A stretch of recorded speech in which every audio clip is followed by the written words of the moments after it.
Bonjour, je m'appelle Enzo Gauthier. J'ai 24 ans et je vis dans un petit appartement du 16e arrondissement de Paris, dans un de ces immeubles haussmanniens qui ont l'air élégants de l'extérieur mais qui cachent des appartements minuscules et mal isolés à l'intérieur. Je suis graphiste freelance, ce qui est une façon polie de dire que je travaille depuis mon canapé en pyjama la plupart du temps, que mes revenus sont imprévisibles et que ma vie sociale se résume principalement à des appels Zoom et à des commandes de plats à emporter. Je suis célibataire depuis 2 ans, après une rupture qui m'a laissé méfiant mais pas complètement cynique. Ma vie était confortable, prévisible, peut-être un peu trop calme pour quelqu'un de mon âge. Je n'aurais jamais imaginé qu'elle était sur le point de basculer complètement, et tout ça à cause de ma voisine du 4e étage, Adèle Laurent. Adèle était une énigme vivante. Elle habitait l'appartement juste au-dessus du mien depuis que j'avais emménagé il y a 3 ans, mais nos interactions se limitaient à des salutations polies dans l'escalier et à des hochements de tête rapides dans le hall d'entrée. Elle avait 33 ans. Je le savais parce que la concierge, Madame Beaumont, adorait partager des informations sur les locataires avec quiconque était prêt à écouter. Adèle travaillait comme avocate d'affaires dans un grand cabinet du 8e arrondissement, un de ces endroits prestigieux où les associés portent des costumes Chanel et parlent de fusions-acquisitions autour de café à 7 €. Elle était toujours impeccablement habillée, ses cheveux châtains tirés en un chignon strict, ses talons claquant sur le marbre de l'entrée avec une précision militaire. Elle avait ce genre de beauté froide et inaccessible, celle des femmes qui semblent avoir été sculptées dans du marbre plutôt que nées de chair et de sang. Ses yeux verts étaient perçants, son regard direct et sans compromis. Elle ne souriait jamais, ou du moins, je ne l'avais jamais vue sourire. Elle vivait seule, sortait tôt le matin et rentrait tard le soir, souvent après 22 heures. Les week-ends, je l'entendais parfois marcher au-dessus de ma tête, mais elle ne recevait jamais personne, ne faisait jamais de bruit. C'était comme si elle existait dans une bulle hermétique, parfaitement isolée du reste du monde. Il y avait un gouffre immense entre nos 2 vies. Elle était une professionnelle accomplie. Je m'accrochais à ma carrière créative avec l'espoir qu'un jour elle décollerait vraiment. Elle portait des tailleurs à 1 000 €, je vivais en sweats à capuche.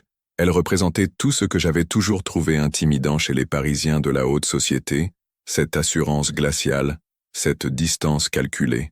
Je ne me sentais pas à ma place dans son univers, et je suis certain qu'elle ne m'avait même jamais vraiment regardé. Pour elle, j'étais probablement juste le jeune voisin du 3e étage, celui qui recevait trop de colis Amazon et qui oubliait parfois de sortir ses poubelles à temps. Notre immeuble était peuplé de gens comme elle, des professionnels qui se croisaient dans les escaliers sans jamais vraiment se voir, chacun enfermé dans sa propre existence solitaire. Paris a ce talent unique de rassembler des millions de personnes tout en les gardant parfaitement isolées les unes des autres. C'était notre normalité, et j'avais accepté cette distance comme faisant partie du contrat social urbain. Jamais je n'aurais imaginé que tout cela changerait un soir de novembre pluvieux. C'était un vendredi soir, vers 20 heures. J'étais en train de finir un projet pour un client difficile, un logo pour une start-up de cosmétiques bio qui avait déjà rejeté 15 propositions différentes. La pluie tambourinait contre les fenêtres, et j'avais mis une playlist de jazz en fond sonore pour m'aider à me concentrer. C'est à ce moment-là que j'ai entendu un bruit sourd au-dessus de ma tête, suivi d'un cri étouffé. Au début, je n'ai pas réagi. Les vieux immeubles parisiens sont pleins de bruits étranges, des tuyaux qui gargouillent, des planchers qui craquent, des voisins qui déplacent des meubles. Mais ensuite, j'ai entendu quelque chose qui ressemblait à des sanglots, suivi d'un autre bruit de chute. Mon instinct m'a dit que quelque chose n'allait pas. J'ai hésité pendant quelques secondes, me demandant si je devais intervenir ou respecter la vie privée d'Adèle. Mais les sanglots continuaient, et il semblait désespéré. J'ai attrapé mes clés, et je suis monté à l'étage au-dessus, le cœur battant. J'ai frappé à sa porte, doucement d'abord, puis plus fort. Pendant un long moment, il n'y a eu aucune réponse, juste le silence et le bruit de la pluie. J'étais sur le point de redescendre chez moi, me sentant idiot d'avoir peut-être surréagi, quand j'ai entendu la serrure tourner. La porte s'est entr'ouverte, et Adèle est apparue. Ce que j'ai vu m'a choqué. Elle n'était plus la femme glaciale et impeccable que je croisais dans les escaliers. Ses cheveux étaient détachés, en désordre, tombant sur ses épaules. Son maquillage avait coulé, laissant des traces noires sous ses yeux rougis. Elle portait un simple peignoir blanc, et ses pieds étaient tenus. Elle me regardait avec une expression que je n'avais jamais vue sur son visage auparavant, un mélange de vulnérabilité, de honte et de quelque chose qui ressemblait à du soulagement. Ses lèvres tremblaient légèrement, et j'ai remarqué qu'elle tenait le montant de la porte pour se stabiliser. « Enzo » Elle a murmuré et c'était la première fois qu'elle prononçait mon prénom. Sa voix était rauque, brisée. « Qu'est-ce que tu fais là ?» J'ai entendu du bruit, j'ai dit maladroitement, soudain conscient que je venais peut-être de franchir une ligne invisible. Je voulais juste m'assurer que tout allait bien. Elle m'a regardé pendant un long moment, ses yeux verts scrutant mon visage comme si elle essayait de décider si elle pouvait me faire confiance. Puis, à ma grande surprise, elle a ouvert la porte plus largement et a fait un pas de côté. « Entre », elle a dit doucement. « S'il te plaît. » Je suis entré dans son appartement avec hésitation et j'ai immédiatement remarqué le contraste avec le mien. Alors que mon espace était un joyeux chaos de carnets de croquis, de tasses de café vides et de câbles d'ordinateur emmêlés, son appartement était d'une propreté clinique et d'une élégance minimaliste. Tout était blanc, gris et noir, avec quelques touches de vert pâle. Les meubles étaient design, probablement hors de prix, et il y avait une collection impressionnante de livres de droit et de littérature classique sur des étagères blanches immaculées. Mais ce qui m'a frappé, c'était le vide émotionnel du lieu. Il n'y avait aucune photo personnelle, aucun souvenir, aucune trace d'une vie réellement vécue. C'était comme un décor de magazine, beau mais sans âme. Sur la table basse en verre, j'ai aperçu une bouteille de vin rouge à moitié vide et un verre renversé qui avait taché le tapis blanc. Adèle a suivi mon regard et a fermé les yeux, l'air gêné. « Je sais ce que tu dois penser », elle a dit en se dirigeant vers la table pour ramasser le verre. La parfaite avocate qui se laisse aller un vendredi soir. Pathétique, n'est-ce pas? Je ne pense rien du tout. J'ai répondu honnêtement. Tout le monde a des moments difficiles. Elle s'est retournée pour me regarder, et j'ai vu des larmes fraîches briller dans ses yeux. Tu ne comprends pas, elle a dit, sa voix se brisant. J'ai tout gâché, tout. Elle a porté sa main à son visage, et ses épaules ont commencé à trembler. Elle pleurait maintenant sans retenue, et quelque chose en moi s'est brisé en voyant cette femme forte et distante s'effondrer ainsi. Sans réfléchir, je me suis approché d'elle, et j'ai posé doucement ma main sur son épaule. « Hé !» j'ai dit doucement. « Ça va aller, viens t'asseoir. » Je l'ai guidée vers le canapé, et elle s'est laissée tomber dessus comme une poupée de chiffon. Je suis allé dans sa cuisine immaculée, j'ai trouvé un verre propre, et je lui ai versé de l'eau. Quand je suis revenu, elle avait le visage enfoui dans ses mains, ses épaules secouées par des sanglots silencieux. Je me suis assis à côté d'elle, gardant une distance respectueuse, et j'ai posé le verre sur la table. Pendant plusieurs minutes, je n'ai rien dit, je l'ai juste laissé pleurer. Parfois, les gens n'ont pas besoin de mots, ils ont juste besoin d'une présence. Finalement, elle a relevé la tête et a pris le verre d'eau, buvant quelques gorgées. Elle a essuyé ses yeux avec le dos de sa main, laissant des traces de mascara sur sa peau pâle. « Désolée », elle a murmuré. « Tu ne devrais pas me voir comme ça. Personne ne devrait. »« Pourquoi ?» j'ai demandé doucement. « Parce que tu es humaine ?» Elle a laissé échapper un rire amer. « Parce que je suis censé avoir ma vie sous contrôle. C'est ce que tout le monde pense, n'est-ce pas ?» Adèle Laurent, l'avocate brillante, celle qui ne montre jamais de faiblesse, qui gagne tous ses dossiers, qui n'a besoin de personne. Elle a secoué la tête. « Mais c'est un mensonge. Tout ça est un mensonge. »« Qu'est-ce qui s'est passé ?» j'ai demandé, même si je n'étais pas sûr qu'elle veuille me le dire. Elle m'a regardé pendant un long moment, ses yeux verts cherchant les miens, comme si elle évaluait si elle pouvait vraiment s'ouvrir à moi. Puis, lentement, elle a commencé à parler. « J'ai été mariée », elle a dit, et cette révélation m'a surpris. Je n'avais jamais vu d'alliance à son doigt, jamais entendu parler d'un mari. Pendant 5 ans, son nom était Thomas. Nous nous sommes rencontrés à la fac de droit. Nous étions tous les deux ambitieux, tous les deux déterminés à réussir. Nous nous sommes mariés jeunes, trop jeunes probablement. Au début, c'était bien. Nous étions une équipe, nous nous soutenions mutuellement. Mais ensuite, les carrières ont pris le dessus. Les heures de travail sont devenues de plus en plus longues. Les dîners en amoureux sont devenus des réunions de travail. Les vacances sont devenues des conférences professionnelles. Nous nous sommes éloignés. Nous vivions dans le même appartement, mais nous étions des étrangers. Elle a fait une pause, prenant une autre gorgée d'eau. Il y a 2 ans, il m'a dit qu'il avait rencontré quelqu'un d'autre, une collègue de son cabinet. Il m'a dit qu'il était désolé, qu'il ne m'aimait plus, qu'il voulait le divorce. Et tu sais ce qui est le plus pathétique? Je n'ai même pas vraiment été surprise. J'ai juste hoché la tête, et j'ai appelé mon avocat le lendemain. Nous avons réglé tout ça proprement, professionnellement, comme un dossier juridique parmi d'autres. Pas de drame, pas de cris, juste des signatures sur des documents. Je suis désolé, j'ai dit, et je le pensais vraiment. Ne le sois pas, elle a répondu, sa voix devenant plus dure. C'était ma faute autant que la sienne. J'ai choisi ma carrière plutôt que mon mariage. J'ai choisi de travailler jusqu'à minuit plutôt que de rentrer chez moi. J'ai choisi l'ambition plutôt que l'amour. Et maintenant, regarde-moi. J'ai 33 ans. Je vis seul dans cet appartement stérile. Je n'ai pas d'amis proches parce que je n'ai jamais pris le temps d'en cultiver. Et je passe mes vendredis soirs à boire du vin rouge en me demandant comment j'en suis arrivé là. Elle s'est tournée vers moi, et pour la première fois, j'ai vu une vraie émotion dans ses yeux, pas la façade froide qu'elle montrait au monde. Aujourd'hui, j'ai croisé Thomas dans le métro. Elle a continué, sa voix tremblant. Il était avec elle, sa nouvelle femme. Elle est enceinte, Enzo. Son ventre était énorme, elle doit être à 7 ou 8 mois. Et il la regardait avec tellement d'amour, tellement de tendresse. Je ne me souviens pas de la dernière fois qu'il m'a regardé comme ça. Peut-être qu'il ne l'a jamais fait. Et j'ai réalisé que j'ai tout sacrifié pour ma carrière. Et pourquoi? Pour rentrer seul dans un appartement vide chaque soir? Pour n'avoir personne à qui parler quand j'ai une mauvaise journée? Pour vieillir seul? Les larmes coulaient librement sur son visage maintenant. Et sans réfléchir, j'ai tendu la main et j'ai essuyé doucement une larme de sa joue avec mon pouce. Elle n'a pas reculé. Au contraire, elle a fermé les yeux et s'est penchée légèrement vers mon toucher, comme si elle avait désespérément besoin de ce contact humain. « Tu n'es pas seule ?» j'ai dit doucement. « Pas ce soir en tout cas. » Elle a ouvert les yeux et m'a regardé avec une intensité qui m'a fait retenir mon souffle. « Pourquoi es-tu si gentil avec moi ?» elle a demandé. « Tu ne me connais même pas. Peut-être que c'est le moment de changer ça. » j'ai répondu. Quelque chose a changé dans son expression.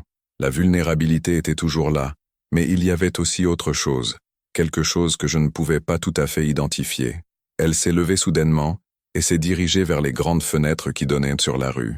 La pluie continuait de tomber, créant des motifs hypnotiques sur le verre. Elle est restée là pendant un moment, me tournant le dos, ses bras croisés sur sa poitrine. Puis, d'un mouvement fluide, elle a tiré les lourds rideaux gris, plongeant la pièce dans une pénombre douce éclairée seulement par les lampes d'ambiance. Elle s'est retournée vers moi, et il y avait quelque chose de différent dans son regard maintenant. Une détermination peut-être ou une décision qui venait d'être prise. Elle a marché lentement vers moi, et quand elle a parlé, sa voix était basse, presque un murmure. « Ne dis à personne ce qui va se passer ici », elle a dit, ses yeux fixés sur les miens. Mon cœur s'est mis à battre plus vite. Je ne savais pas exactement ce qu'elle voulait dire, mais je sentais que nous étions au bord de quelque chose d'important, quelque chose qui changerait irrémédiablement la dynamique entre nous. « D'accord », j'ai répondu, ma voix rauque. Elle s'est assise à côté de moi sur le canapé, plus près cette fois, et j'ai senti la chaleur de son corps à travers le fin tissu de son peignoir. J'ai passé tellement d'années à maintenir des murs autour de moi, elle a dit doucement, à être forte, à être professionnelle, à ne jamais montrer de faiblesse. Mais ce soir, je ne veux pas être cette personne. Ce soir, je veux juste être Adèle, pas Maître Laurent. Je veux parler avec quelqu'un qui ne me juge pas, qui ne s'attend pas à ce que je sois parfaite. Est-ce que tu peux être cette personne pour moi, Enzo? Oui, j'ai dit sans hésitation. Je peux. Elle a souri pour la première fois depuis que j'étais entré. Un petit sourire triste mais authentique. Parle-moi de toi, elle a dit. Je réalise que je ne sais rien sur toi, à part que tu es graphiste et que tu vis en dessous de chez moi. Qui est Enzo Gauthier? Alors j'ai parlé. Je lui ai raconté mon enfance dans une petite ville de Bretagne, fils unique d'un père mécanicien et d'une mère institutrice. Je lui ai parlé de ma passion pour le dessin depuis que j'étais enfant, de comment j'avais convaincu mes parents de me laisser aller à Paris pour étudier les arts graphiques, malgré leurs inquiétudes financières. Je lui ai raconté mes premières années difficiles dans la capitale, où je travaillais dans des cafés le soir pour payer mon loyer pendant que j'essayais de lancer ma carrière. Je lui ai parlé de ma relation de 3 ans qui s'était terminée quand mon ex-petite amie avait décidé qu'elle voulait quelqu'un de plus stable, quelqu'un avec un vrai emploi et un salaire fixe.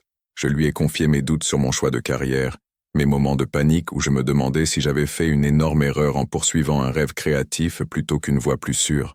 Elle m'écoutait attentivement, sans m'interrompre, ses yeux ne quittant jamais mon visage.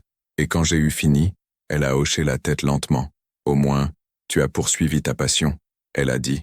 Moi, je ne sais même pas si j'ai jamais vraiment aimé le droit. Je pense que j'ai choisi cette voie parce que c'était ce qu'on attendait de moi. Mes parents étaient tous les deux avocats, mon grand-père était juge. C'était la tradition familiale. Je n'ai jamais vraiment envisagé d'autres options. Il n'est jamais trop tard pour changer, j'ai suggéré. Elle a ri doucement, mais c'était un rire sans humour. Peut-être, ou peut-être que je suis déjà trop engagé dans cette voie. Trop de temps investi, trop de sacrifices faits. Comment abandonner tout ça maintenant? Les coups irrécupérables ne devraient pas dicter nos futures décisions, j'ai dit, me souvenant d'un article que j'avais lu sur la psychologie comportementale. Ce qui compte, C'est ce qui te rendrait heureuse maintenant, pas ce que tu as déjà investi. Elle m'a regardé avec surprise, puis avec quelque chose qui ressemblait à de l'admiration. Tu es plus sage que tu n'en as l'air, elle a dit avec un petit sourire. J'ai 24 ans et je passe mes journées en pyjama, j'ai répondu en souriant. Je ne sais pas si sage est le mot exact. Elle a ri, un vrai rire cette fois, et le son était merveilleux.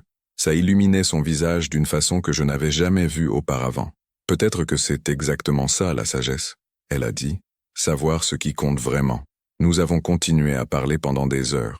Elle m'a raconté ses années à l'université, comment elle avait été major de sa promotion, mais qu'elle n'avait jamais vraiment eu d'amis proches.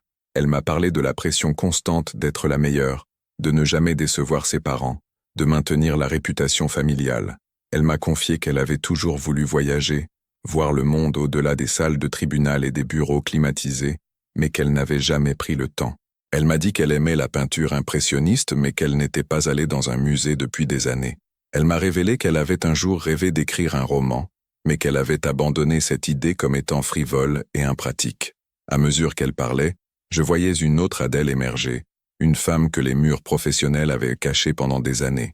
Elle était drôle, avec un sens de l'humour sec et ironique. Elle était intelligente d'une façon qui allait au-delà de l'expertise juridique, avec une compréhension profonde de la nature humaine et de ses contradictions. Elle était passionnée, capable de s'enflammer sur des sujets qui lui tenaient à cœur, comme les injustices du système judiciaire ou l'importance de l'art dans la société. Elle était vulnérable, admettant ses peurs et ses regrets avec une honnêteté qui me touchait profondément. La nuit avançait, et je me suis rendu compte que nous étions assis de plus en plus près l'un de l'autre sur le canapé. À un moment donné, sa main était venue se poser sur mon bras pendant qu'elle racontait une histoire particulièrement émouvante, et elle l'y avait laissé. Je sentais la chaleur de son toucher à travers ma manche, et quelque chose dans ma poitrine se serrait. Ce n'était pas juste de l'attirance physique, bien qu'elle soit indéniablement belle même avec son mascara coulé et ses cheveux en désordre. C'était quelque chose de plus profond, une connexion que je n'avais pas ressentie avec quelqu'un depuis longtemps, peut-être jamais. Il est 3 heures du matin. Elle a soudain réalisé en regardant l'horloge murale. Mon Dieu, je t'ai gardé ici toute la nuit. Tu dois être épuisé. Je ne suis pas fatigué, j'ai dit honnêtement. C'est la conversation la plus intéressante que j'ai eue depuis des mois. Elle a souri et j'ai remarqué que ses yeux brillaient d'une façon différente maintenant, plus chaude, plus douce. Moi aussi, elle a admis. Merci Enzo, pour être monté ce soir, pour avoir écouté, pour tout. De rien, j'ai dit, me sentant soudain timide. Il y a eu un moment de silence chargé, où nous nous sommes juste regardés. Je pouvais voir la lutte dans ses yeux, une bataille interne entre ce qu'elle voulait faire et ce qu'elle pensait devoir faire. Puis, très lentement, elle s'est penchée vers moi, et j'ai retenu mon souffle. Ses lèvres ont effleuré les miennes, doucement, presque comme une question. J'ai répondu en l'embrassant en retour, mes mains venant se poser sur ses joues. Le baiser était doux au début, exploratoire, mais il s'est rapidement approfondi, des années de solitude et de désir refoulé se déversant dans ce contact. Quand nous nous sommes finalement séparés, nous étions tous les deux essoufflés. Elle m'a regardé avec des yeux écarquillés, comme si elle ne pouvait pas croire ce qui venait de se passer. « Je ne fais jamais ça », elle a murmuré. « Je ne suis pas ce genre de personne. »« Je sais », j'ai dit, caressant doucement sa joue avec mon pouce. « Moi non plus. Reste », elle a soudain dit, sa voix presque suppliante. « S'il te plaît, je ne veux pas être seule ce soir. » Je n'ai pas hésité. D'accord. Nous nous sommes installés sur le canapé, Adèle blottie contre moi, ma tête posée contre ma poitrine. Je pouvais sentir les battements de son cœur contre moi, rapides et forts. Ma main caressait doucement ses cheveux, et elle a poussé un soupir de contentement. « C'est agréable », elle a murmuré. « Je ne me souviens pas de la dernière fois que quelqu'un m'a juste tenu comme ça. Ça te va si je reste jusqu'au matin ?» J'ai demandé. « Oui », elle a répondu, sa voix déjà alourdie par le sommeil. « Reste aussi longtemps que tu veux. » Je l'ai regardé s'endormir, son visage enfin paisible, les tensions de la journée s'effaçant peu à peu. Dans le sommeil, elle avait l'air plus jeune, plus vulnérable, et j'ai ressenti une vague de tendresse protectrice que je n'avais pas anticipée. Je ne savais pas ce que demain apporterait, si cette nuit était juste un moment de faiblesse qu'elle regretterait au réveil, ou si c'était le début de quelque chose de plus. Mais pour l'instant, dans la douce lumière de ces lampes d'ambiance, avec la pluie qui continuait de tambouriner doucement contre les fenêtres, je me sentais exactement où je devais être. Le matin est arrivé avec une lumière grise filtrant à travers les rideaux tirés. Je me suis réveillé avec un torticolis, toujours sur le canapé, Adèle toujours endormie contre moi. Elle avait l'air si paisible que je n'ai pas voulu bouger, même si mon bras gauche était complètement engourdi sous son poids. J'ai passé ces moments à l'observer, à mémoriser les détails de son visage que je n'avais jamais remarqués auparavant. La petite cicatrice sur son sourcil gauche, les quelques taches de rousseur sur son nez, la façon dont ses cils reposaient sur ses joues. Elle a fini par se réveiller, ses yeux s'ouvrant lentement. Pendant une seconde, elle a semblé désorientée, puis ses yeux ont rencontré les miens et elle s'est souvenue. J'ai vu passer plusieurs émotions sur son visage, surprise, gêne, puis quelque chose qui ressemblait à du soulagement. « Bonjour », elle a murmuré, sa voix rauque de sommeil. « Bonjour », j'ai répondu doucement. Elle s'est redressée, passant une main dans ses cheveux ébouriffés. « Je dois avoir l'air terrible », elle a dit avec un petit rire nerveux. « Tu es belle », j'ai dit, et je le pensais vraiment. Elle m'a regardé, surprise, puis a détourné les yeux, une légère rougeur colorant ses joues. « Écoute, Enzo, à propos d'hier soir, tu regrettes ?» j'ai demandé doucement, même si j'avais peur de la réponse. Elle a réfléchi pendant un moment, puis a secoué la tête. « Non », elle a dit lentement, « je ne regrette pas, c'est juste compliqué. Je suis ta voisine, j'ai 9 ans de plus que toi, nos vies sont complètement différentes. Les gens vont parler si quelque chose se développe entre nous. Est-ce que ça compte vraiment, ce que les gens pensent ?» j'ai demandé. Elle a souri tristement. « Ça ne devrait pas, n'est-ce pas? Mais dans mon monde, ça compte. Les apparences comptent. La réputation compte. Je ne peux pas me permettre d'être vu comme quelqu'un qui a perdu le contrôle, qui a des relations inappropriées avec son voisin plus jeune. » Ces mots m'ont blessé, même si je comprenais d'où ils venaient. « Donc, c'était quoi hier soir ?» j'ai demandé, essayant de garder ma voix neutre. « Juste un moment de faiblesse? » « Non, » elle a dit rapidement, posant sa main sur la mienne. « Non, ce n'était pas ça.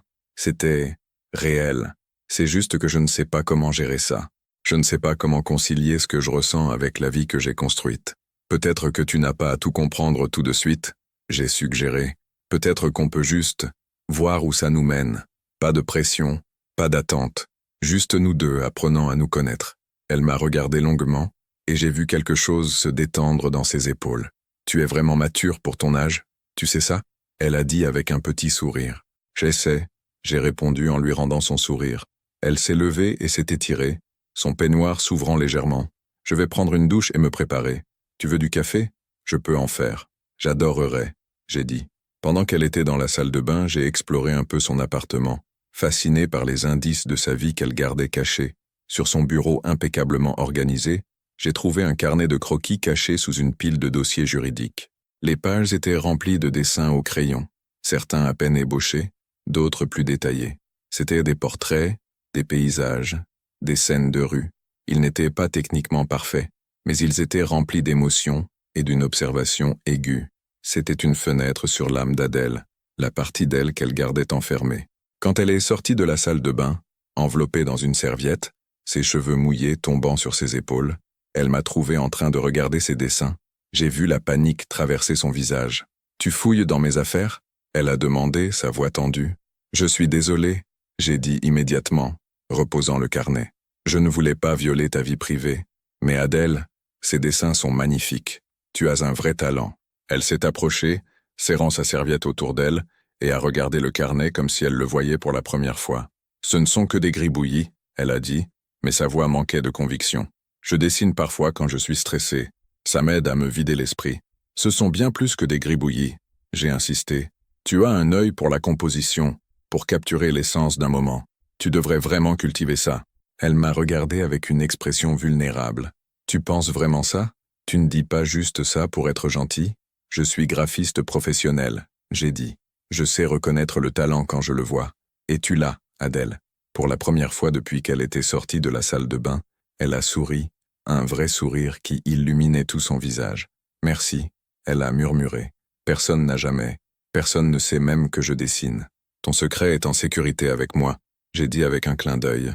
Elle a ri puis est allée dans sa chambre pour s'habiller. Quand elle est revenue, elle portait un jean et un pull confortable, ses cheveux encore humides, tombant naturellement sur ses épaules. C'était la première fois que je la voyais habillée de façon aussi décontractée, et elle était encore plus belle ainsi, plus accessible, plus réelle. Nous avons pris le café ensemble dans sa cuisine, assise sur les tabourets hauts de son comptoir de marbre. La conversation coulait facilement maintenant, sans la maladresse du début. Elle m'a posé des questions sur mon travail, s'intéressant vraiment à mes projets, à mes techniques, à mes inspirations. Je lui ai parlé de mes clients difficiles, de mes victoires créatives, de mes frustrations avec l'industrie. Elle écoutait avec attention, posant des questions pertinentes, donnant même quelques conseils juridiques sur comment protéger ma propriété intellectuelle. Tu sais, elle a dit à un moment donné, j'envie ta liberté créative. Dans le droit, tout est contraint par les précédents, les règlements, les codes. Il n'y a pas beaucoup de place pour l'imagination.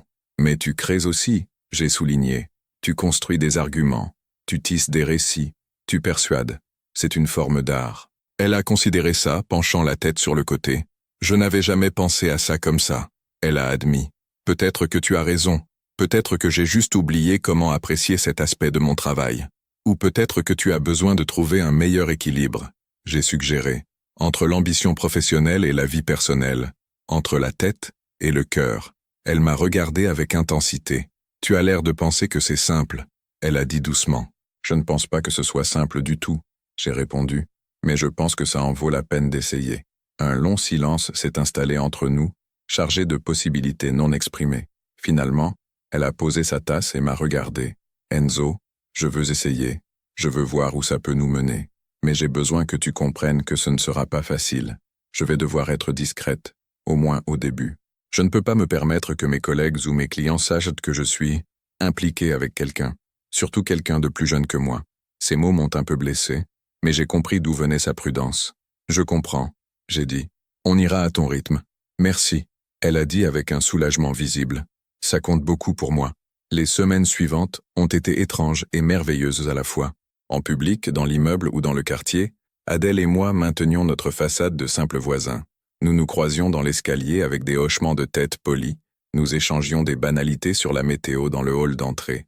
Mais en privé, une fois ces rideaux tirés, nous construisions quelque chose de profond et d'intense. Je montais chez elle plusieurs soirs par semaine, toujours discrètement, attendant que les autres voisins soient rentrés et que les couloirs soient vides. Nous passions des heures à parler, à rire, à découvrir les multiples facettes l'un de l'autre. Adèle était différente derrière sa porte fermée. Les murs qu'elle maintenait si soigneusement en public s'effritaient, progressivement.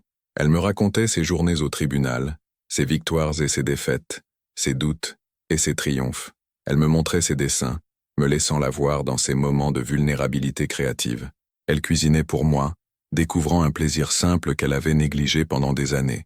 Nous regardions des films ensemble, blottis sur son canapé, et elle posait sa tête sur mon épaule avec une confiance croissante. Elle me parlait de son mariage raté, analysant ses erreurs avec une honnêteté douloureuse, et je l'écoutais sans jugement, offrant juste ma présence et ma compréhension. De mon côté, je lui ouvrais des parties de moi que je gardais habituellement cachées. Je lui parlais de mes insécurités sur ma carrière, de ma peur de ne jamais vraiment réussir, de me retrouver à 40 ans toujours en train de vivre d'un projet à l'autre. Je lui confiais mes doutes sur mes relations passées, me demandant si j'étais capable d'aimer vraiment ou si je restais toujours émotionnellement distant. Je lui montrais mes propres œuvres, les projets personnels que je gardais secrets, et elle les admirait, avec un enthousiasme authentique qui me touchait profondément. Mais cette double vie commençait à peser. Un soir, alors que nous dînions dans son appartement, elle a reçu un appel d'une collègue qui proposait de passer la prendre pour une soirée de réseautage de dernière minute. J'ai vu la panique dans ses yeux, alors qu'elle regardait frénétiquement autour de son appartement, réalisant que ma veste était sur le dossier du canapé, mes chaussures près de la porte. « Donne-moi 21 minutes », elle a dit à sa collègue, sa voix parfaitement contrôlée. « Je dois juste finir quelque chose. » Dès qu'elle a raccroché, elle s'est tournée vers moi stressée. « Il faut que tu partes, maintenant. Elle ne peut pas te voir ici. » Je me suis levé, cachant ma déception. « D'accord, » j'ai dit calmement. « Je suis désolé, » elle a dit, et je pouvais voir qu'elle le pensait vraiment. « C'est juste... ce n'est pas le bon moment. »« Je comprends, » j'ai dit, enfilant rapidement mes chaussures. À la porte, elle m'a attrapé le bras. « Enzo, je suis vraiment désolé. Ce n'est pas que j'ai honte de toi, c'est juste compliqué. »« Je sais, » j'ai dit, même si une partie de moi n'était pas sûre de vraiment le croire. Cette nuit-là, allongée dans mon lit, j'ai entendu ses talons claquer au-dessus de ma tête alors qu'elle se préparait, puis le silence quand elle est partie.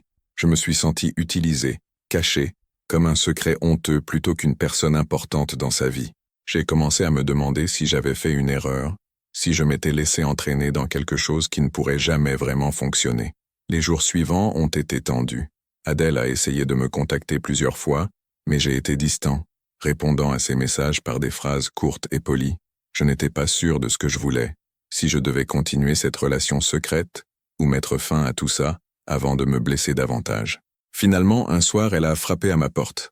Quand j'ai ouvert, elle était là dans son tailleur de travail, mais ses yeux étaient remplis d'inquiétude. « Tu m'évites », elle a dit directement, et je comprends pourquoi. « Est-ce que je peux entrer ?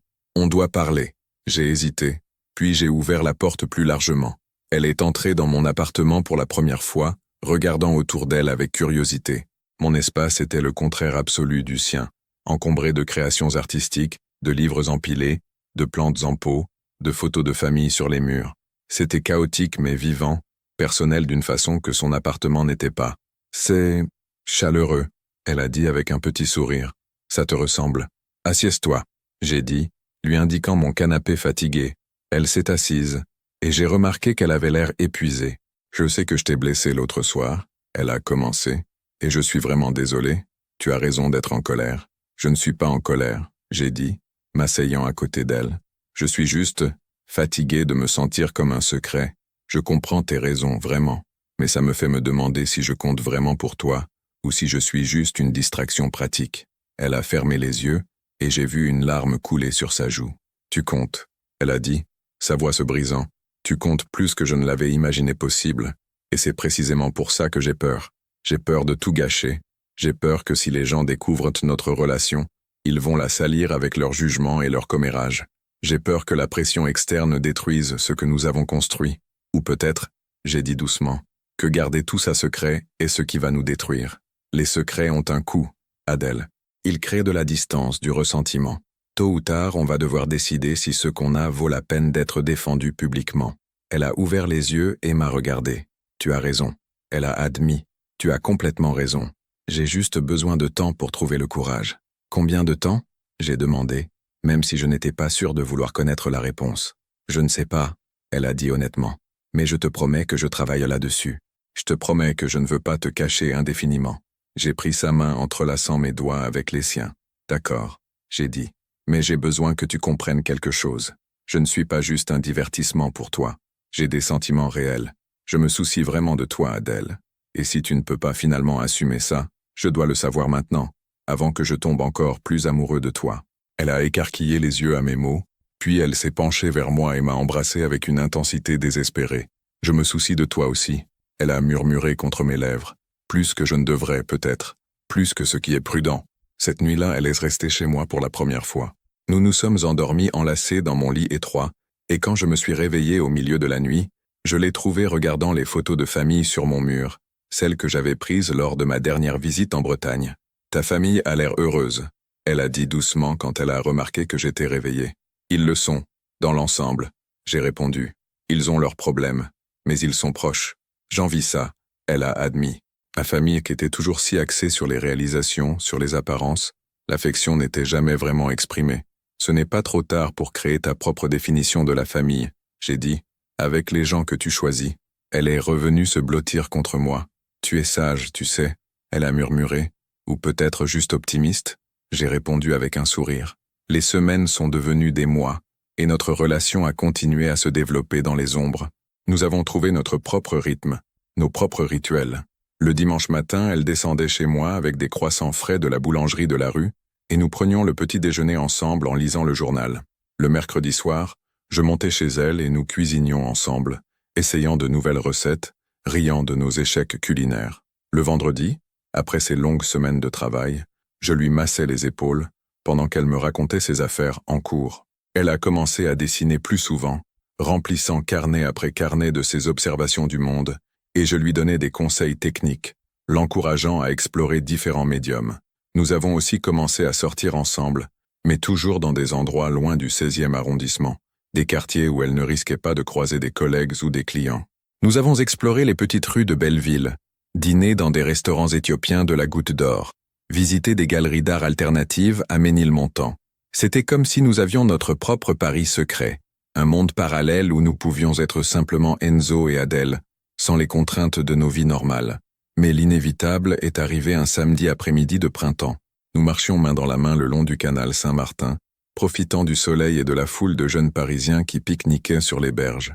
Adèle portait des lunettes de soleil et un chapeau, sa tentative habituelle de rester incognito. Mais ça n'a pas suffi. Une voix féminine a soudain appelé « Adèle, Adèle Laurent », et nous nous sommes tous les deux figés.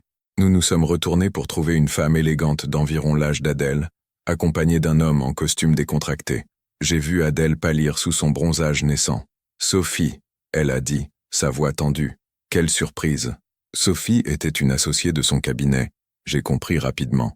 Son regard est passé d'Adèle à moi, puis à nos mains toujours entrelacées, et j'ai vu ses sourcils se lever légèrement. « Je ne savais pas que tu voyais quelqu'un », elle a dit avec un sourire qui n'atteignait pas ses yeux. « Tu as toujours été si privée. » Adèle a lâché ma main si rapidement que ça m'a brûlé. « Oh, ce n'est... Nous sommes juste... » Elle a commencé, et j'ai senti mon cœur se serrer à sa réaction. « Nous sortons ensemble. » J'ai dit fermement, refusant de laisser Adèle me nier. J'ai tendu ma main à Sophie. « Je m'appelle Enzo Gauthier. Enchanté de vous rencontrer. » Sophie a serré ma main, son regard évaluateur. « Enchanté ?» elle a dit. « Et que fais-tu, Enzo ?»« Je suis graphiste, » j'ai répondu, gardant ma voix calme même si je sentais la tension irradiée d'Adèle à côté de moi. « Intéressant ?» Sophie a dit d'un ton qui suggérait que c'était tout sauf intéressant. « Eh bien, nous ne voulons pas vous déranger plus longtemps. C'était bon de te voir, Adèle. On se voit lundi au bureau. » Son regard vers moi a été bref mais chargé de jugement, avant qu'elle ne s'éloigne avec son compagnon. Dès qu'ils ont été hors de portée de voix, Adèle s'est tournée vers moi, son visage rouge de colère et d'embarras. « Pourquoi as-tu fait ça ?» elle a demandé, sa voix basse mais intense. « Pourquoi as-tu dit qu'on sortait ensemble ?»« Parce que c'est la vérité, » j'ai répondu, sentant ma propre colère monter. Ou du moins, je pensais que c'était la vérité. Mais peut-être que je me trompais. Peut-être que je ne suis qu'un secret honteux que tu ne veux pas que personne connaisse. « Ce n'est pas juste, » elle a dit, mais sa voix manquait de conviction. « Alors dis-moi, Adèle, » j'ai dit, me tournant pour lui faire face complètement. « Qu'est-ce qui est juste? Tu voulais que je fasse quoi? Que je prétende qu'on était juste des connaissances? Des amis? Pendant combien de temps on va continuer ce jeu? Tu ne comprends pas la pression, » elle a dit, sa voix se brisant. « Sophie est connue pour être la pire commère du cabinet. D'ici lundi, tout le monde saura. Ils vont tous me juger, se demander ce qui ne va pas chez moi pour sortir avec quelqu'un de tellement plus jeune. Et si c'était moi qui sortais avec quelqu'un de plus jeune, personne ne s'en soucierait, » j'ai souligné amèrement. C'est ça le vrai problème, n'est-ce pas? Pas notre différence d'âge, mais ce que les gens vont penser d'une femme qui ose sortir avec un homme plus jeune. Elle n'a rien dit, mais les larmes ont commencé à couler sur ses joues. J'ai senti ma colère se dissiper, remplacée par de la compassion et de la frustration. « Écoute, » j'ai dit plus doucement, « je comprends que c'est difficile, vraiment, mais je ne peux pas continuer comme ça. Je ne peux pas être ton secret indéfiniment. Soit tu es prête à assumer cette relation, avec tout ce que ça implique, soit peut-être qu'on devrait arrêter maintenant avant que l'un de nous se blesse encore plus. Tu me demandes de choisir entre toi et ma carrière, » elle a dit, essuyant ses larmes. « Non, » j'ai corrigé. « Je te demande de choisir entre la peur du jugement et ton propre bonheur. Ta carrière ne va pas disparaître parce que tu as un petit ami, mais notre relation pourrait disparaître si tu continues à la traiter comme quelque chose à cacher. » Elle m'a regardé longuement, son visage un champ de bataille d'émotions. « Je ne sais pas si je peux. » Elle a finalement murmuré. Ces mots ont été comme un coup de poing dans mon estomac. « Alors je pense qu'on a notre réponse, » j'ai dit doucement. « Je vais rentrer chez moi, seul. Quand tu auras décidé ce que tu veux vraiment, tu sais où me trouver. » J'ai commencé à m'éloigner, mon cœur brisé, mes yeux brûlants de larmes non versées. J'ai attendu qu'elle m'appelle, qu'elle me rattrape, mais elle n'a rien fait. J'ai marché tout le long du chemin jusqu'à mon appartement, un trajet de presque 2 heures, laissant la douleur et la déception m'envahir. Les jours suivants ont été parmi les plus difficiles que j'avais vécus. J'entendais Adèle au-dessus de ma tête, ses pas familiers, et chaque fois mon cœur se serrait. Plusieurs fois, j'ai failli monter chez elle, mais je me suis retenu. Je lui avais donné le choix, maintenant c'était à elle de le faire. J'ai essayé de me concentrer sur mon travail, acceptant plus de projets que d'habitude pour garder mon esprit occupé. Mes amis ont remarqué mon humeur sombre, mais je ne leur ai rien dit, gardant cette douleur pour moi. Le lundi soir, alors que je travaillais tard sur un design, j'ai entendu des coups fermes à ma porte. Mon cœur a bondi, espérant que c'était Adèle, mais quand j'ai ouvert, c'était Madame Beaumont, la concierge. « Monsieur Gauthier », elle a dit, me tendant une enveloppe épaisse. « Madame Laurent m'a demandé de vous donner ceci. » Elle m'a regardé avec curiosité. clairement consciente qu'il se passait quelque chose entre nous, mais trop professionnelle pour poser des questions. « Merci », j'ai dit, prenant l'enveloppe. Une fois seule, je l'ai ouverte avec des mains tremblantes. À l'intérieur, il y avait une lettre manuscrite, plusieurs pages de son écriture élégante et précise. J'ai commencé à lire. « Cher Enzo, je t'écris cette lettre parce que je ne suis pas sûr d'avoir le courage de te dire tout ça en face. Toute ma vie, j'ai été la personne qui avait les bons mots, qui gagnait les arguments, qui convainquait les jurys. Mais avec toi, je me retrouve sans défense, vulnérable d'une façon que je n'avais jamais connue. Tu avais raison samedi. Surtout, j'ai laissé la peur du jugement contrôler ma vie pendant trop longtemps. J'ai construit des murs si hauts et si épais que j'ai oublié ce que c'était de vraiment vivre, de vraiment ressentir. Et puis tu es entré dans ma vie, ou plutôt, je t'ai laissé entrer cette nuit pluvieuse de novembre, et tout a changé. Ces derniers mois avec toi ont été les plus heureux que j'ai vécus depuis des années, peut-être même jamais. Tu m'as montré qu'il était possible d'être à la fois forte et vulnérable, ambitieuse et aimante. Tu m'as encouragé à redécouvrir des parties de moi que j'avais enterrées, comme mon amour pour l'art. Tu m'as écouté sans jugement, tu m'as tenu sans attente, tu m'as aimé malgré tous mes défauts. Et qu'est-ce que j'ai fait en retour? Je t'ai caché, je t'ai traité comme un secret honteux alors que tu es la meilleure chose qui me soit arrivée. J'ai laissé ma peur des commérages et du jugement professionnel primer sur ton bien-être et tes sentiments. Je me suis comporté exactement comme les gens que je déteste, ceux qui se soucient plus des apparences que de l'authenticité. Aujourd'hui au bureau, Sophie a effectivement parlé. Les murmures ont commencé dès mon arrivée. J'ai entendu les commentaires, les blagues à peine voilées sur les crises de la quarantaine et les Toy Boys. Ça m'a blessé, je ne vais pas mentir. Mais tu sais ce qui m'a blessé encore plus? Le fait que je t'ai laissé partir plutôt que de les affronter. Le fait que j'ai choisi mon orgueil et ma réputation plutôt que toi. J'ai passé le week-end à réfléchir, à analyser, à peser les pour et les contre comme je le ferais pour un dossier juridique. Mais ce n'est pas un dossier, c'est ma vie. C'est notre vie. Et la conclusion est simple. Je ne veux pas te perdre. Je ne veux pas regarder en arrière dans 10 ans et regretter d'avoir laissé la peur me voler mon bonheur. Alors voici ce que j'ai décidé. Je vais assumer notre relation. Complètement. Publiquement. Je vais affronter les commérages, les jugements, les regards désapprobateurs. Parce que tu vaux ça. Parce que nous valons ça. Parce que je suis fatigué de vivre ma vie selon les attentes des autres. Ce soir, j'ai une obligation professionnelle. Un cocktail de réseautage avec des clients importants. C'est le genre d'événement où les apparences comptent, où tout le monde se jauge mutuellement. Et je veux que tu viennes avec moi. Pas comme mon secret, pas comme quelqu'un que je cache, mais comme mon partenaire. Si tu veux toujours de moi après la façon dont je t'ai traité. La soirée commence à 19h au bar du Plaza Athénée. Je comprendrais si tu décidais de ne pas venir, si tu décidais que j'ai dépassé les bornes une fois de trop. Mais j'espère que tu me donneras une chance de te montrer que je suis prête à changer, que je suis prête à être courageuse pour nous. Avec tout mon amour, Adèle. J'ai relu la lettre 3 fois, mon cœur battant la chamade. Elle me demandait de venir à un événement professionnel, de me présenter publiquement comme son partenaire devant ses collègues, ses clients, toutes les personnes dont elle craignait le jugement. C'était un grand pas, peut-être le plus grand qu'elle pouvait faire. J'ai regardé l'horloge. Il était 17h30. J'avais 1h30 pour me décider et me préparer. Une partie de moi voulait la faire attendre, lui faire sentir un peu de la douleur que j'avais ressentie.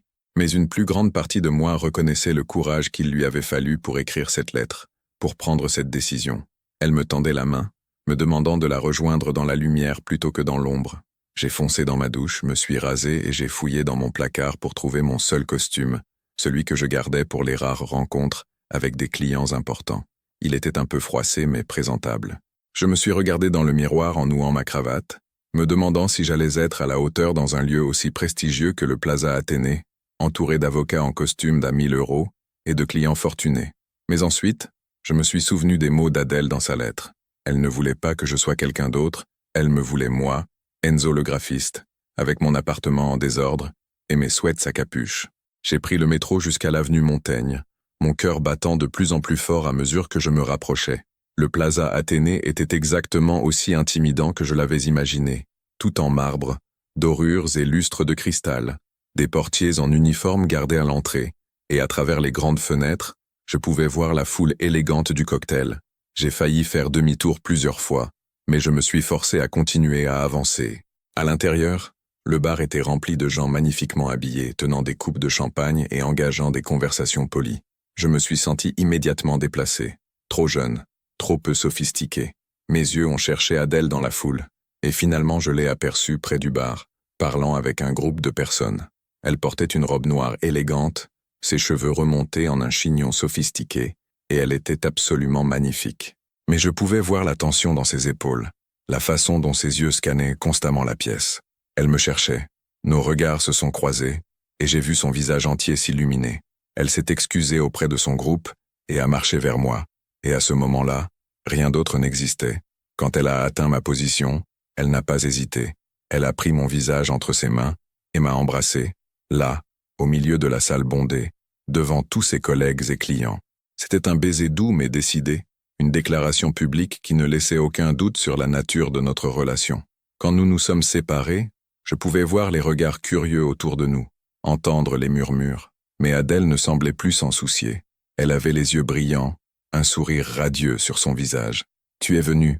elle a murmuré. « Bien sûr que je suis venu », j'ai répondu. « Je t'aime, Adèle. » C'était la première fois que je le disais à haute voix, et les mots ont semblé suspendus dans l'air entre nous.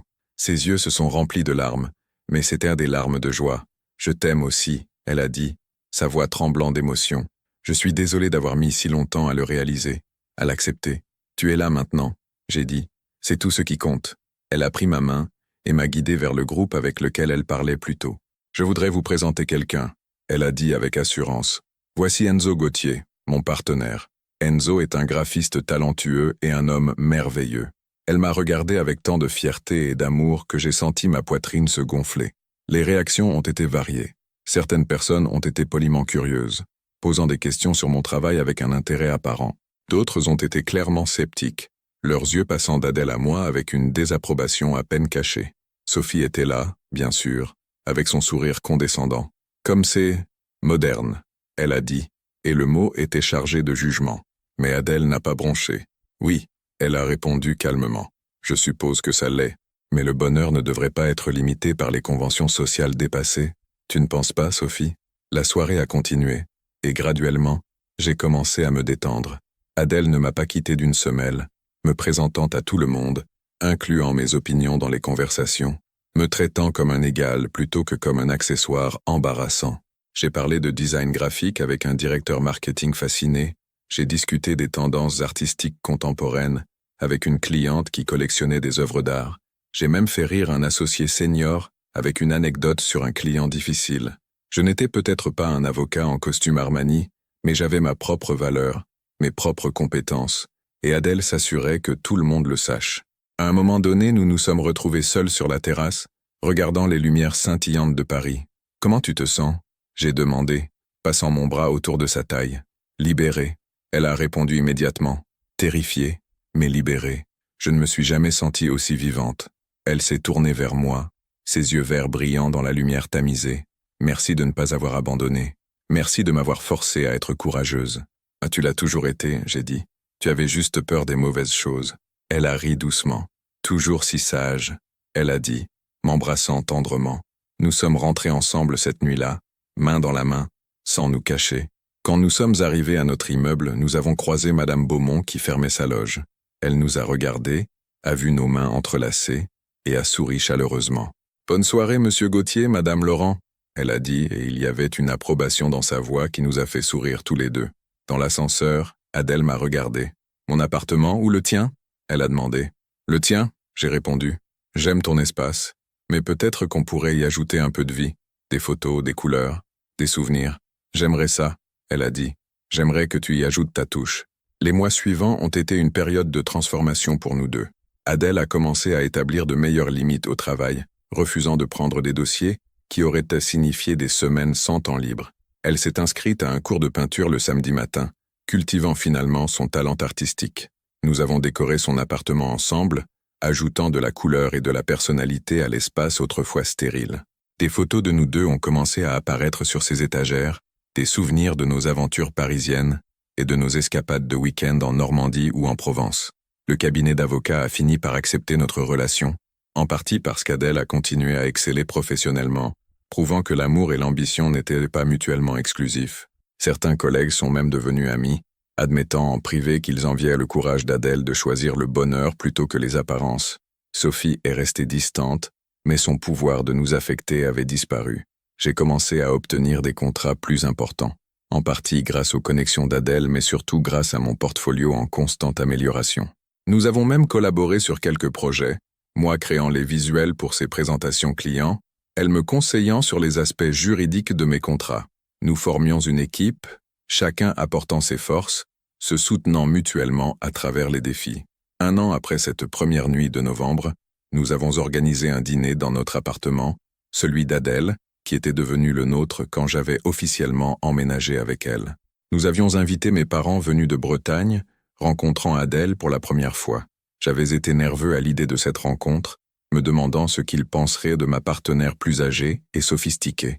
Mais Adèle les a charmés immédiatement, posant des questions sincères sur leur vie, admirant les photos de mon enfance que ma mère avait apportées, riant aux histoires embarrassantes de mon père sur mes premières tentatives artistiques. Léger merveilleuse, ma mère m'a murmuré pendant qu'Adèle et mon père discutaient de vieux films français dans le salon. Je ne t'ai jamais vu aussi heureux, mon chéri. Je le suis, j'ai admis. Elle me rend meilleur. Non, ma mère a corrigé gentiment. Vous vous rendez meilleur l'un l'autre. C'est ça, le vrai amour. Ce soir-là, après le départ de mes parents, Adèle et moi nous sommes retrouvés sur le canapé, épuisés mais heureux. Elle avait la tête sur mes genoux et je caressais doucement ses cheveux détachés. Tu sais, elle a dit rêveusement, il y a 1 an, j'étais complètement perdu. Je pensais que ma vie était finie, que j'avais raté toutes mes chances de bonheur. Et maintenant, j'ai demandé. Maintenant je réalise que la vie ne commence pas à se terminer tant qu'on ne renonce pas à grandir, à changer, à s'ouvrir à de nouvelles possibilités. Elle s'est retournée pour me regarder. Tu m'as sauvé, Enzo. Non pas en me sortant d'une situation dangereuse, mais en me montrant qu'il était possible de vivre autrement. Tu t'es sauvé toi-même, j'ai corrigé. J'ai juste été là pour tenir ta main. Elle a souri, ce sourire lumineux qui me faisait fondre à chaque fois. Alors continuons à nous tenir la main. Elle a dit, pour toujours, pour toujours. J'ai répété, scellant la promesse d'un baiser. Les années ont passé, et notre amour n'a fait que se renforcer. Nous avons traversé des hauts et des bas comme tous les couples, des désaccords sur des choses triviales, des moments de stress professionnel, des inquiétudes financières quand j'ai décidé de refuser certains projets pour des raisons éthiques. Mais nous avons toujours trouvé notre chemin de retour l'un vers l'autre, parce que nous avions appris la leçon fondamentale. L'amour n'est pas quelque chose que l'on cache ou dont on a honte, c'est quelque chose que l'on célèbre et que l'on défend. Adèle a finalement quitté son grand cabinet pour rejoindre une organisation à but non lucratif qui fournissait des services juridiques aux immigrants et aux réfugiés. Le salaire était bien inférieur, mais la satisfaction était incomparablement plus grande. Elle rentrait à la maison chaque soir avec des histoires de vie changées, de familles réunies, de justice rendue. Ses yeux brillaient d'une façon qu'ils n'avaient jamais brillé quand elle négociait des fusions-acquisitions. J'ai lancé ma propre petite agence de design, travaillant principalement avec des ONG et des entreprises sociales. Mes revenus sont devenus plus stables, et j'ai trouvé un sens profond à utiliser mes compétences pour des causes qui comptèrent vraiment. Nous avons vendu l'appartement du 16e arrondissement et acheté un loft spacieux à Belleville, le quartier où nous avions exploré ensemble au début de notre relation. C'était lumineux, coloré, rempli d'art et de vie. Nous avions un atelier partagé où je travaillais sur mes designs et où Adèle peignait pendant ses week-ends. Les murs étaient couverts de ses toiles, de plus en plus accomplies et expressives au fil du temps. 3 ans après notre première rencontre, par une soirée de novembre similaire à celle où tout avait commencé, je me suis agenouillé dans notre salon. Adèle rentrait tout juste du travail, fatiguée mais souriante. « Enzo, qu'est-ce que tu fais ?» Elle a demandé, confuse. J'ai sorti une petite boîte de ma poche. « Il y a 3 ans, tu as fermé tes rideaux et tu m'as demandé de ne dire à personne ce qui allait se passer. » J'ai commencé, ma voix tremblant légèrement. Cette nuit-là a changé ma vie de façon que je n'aurais jamais pu imaginer. Tu m'as montré ce que signifie vraiment aimer quelqu'un, pas malgré leurs défauts, mais à cause de leur totalité. Tu m'as appris que le courage, ce n'est pas l'absence de peur, mais le choix d'agir malgré elle. Les larmes coulaient déjà sur les joues d'Adèle, ses mains couvrant sa bouche. Alors aujourd'hui, je veux faire l'opposé de ce que tu as demandé cette nuit-là.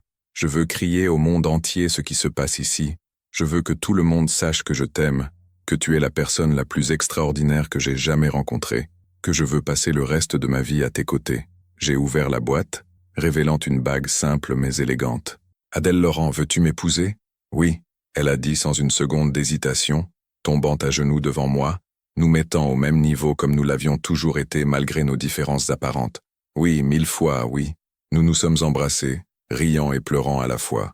Et dans ce moment, j'ai réalisé que notre histoire avait toujours été sur bien plus qu'une différence d'âge ou de statut social. C'était l'histoire de deux personnes solitaires qui avaient retrouvé le courage de baisser leur défense, d'affronter leur peur et de choisir l'amour authentique plutôt que la sécurité des apparences. C'était l'histoire de comment la vulnérabilité peut être une force, de comment les murs que nous construisons pour nous protéger finissent par nous emprisonner, et de comment le vrai courage consiste à laisser quelqu'un vraiment nous voir, avec tous nos défauts et nos fragilités. Notre mariage a eu lieu l'été suivant dans un petit château en Bretagne, entouré de famille et d'amis. Ma mère a pleuré de joie, le père d'Adèle, habituellement austère, a fait un toast émouvant sur le courage de sa fille à choisir son propre chemin. Même Sophie est venue, admettant avec grâce qu'elle s'était trompée sur nous. La journée était parfaite, non pas parce que tout était impeccable, mais parce qu'elle était authentique, remplie d'amour réel et de connexions humaines véritables. Pendant notre première danse, Adèle a murmuré à mon oreille « Tu te rends compte que si tu n'étais pas monté ce soir-là, rien de tout ça ne serait arrivé ?» J'ai entendu quelqu'un qui avait besoin d'aide. J'ai répondu simplement « Comment aurais-je pu ne pas venir ?» Mon héros, elle a dit avec un sourire taquin, mais ses yeux brillaient de larmes heureuses. Non, j'ai corrigé, nous sommes les héros l'un de l'autre. Et c'était la vérité. Notre histoire n'était pas celle d'un prince sauvant une princesse ou d'une femme plus âgée prenant un jeune amant. C'était l'histoire de deux égaux qui s'étaient sauvés mutuellement de la solitude, de la peur et de l'isolement qu'ils s'étaient imposés. C'était l'histoire de comment l'amour véritable exige du courage, de l'honnêteté et la volonté de se battre contre les jugements et les attentes sociales. Aujourd'hui, quand je repense à cette nuit de novembre où j'ai frappé à la porte d'Adèle, je suis rempli de gratitude. Gratitude pour avoir eu le courage de vérifier quand j'ai entendu ce cri étouffé. Gratitude pour qu'Adèle ait ouvert sa porte et m'ait laissé entrer, non seulement dans son appartement mais dans sa vie. Gratitude pour chaque moment difficile qui nous a forcés à grandir et à nous renforcer. Gratitude pour l'amour qui a fleuri dans l'espace entre nos différences, prouvant que les connexions les plus profondes peuvent venir des endroits les plus inattendus. Notre vie n'est pas parfaite. Nous avons toujours nos défis, nos désaccords, nos moments de doute, mais nous les affrontons ensemble, main dans la main, sachant que l'amour que nous avons construit est plus fort que n'importe quel obstacle.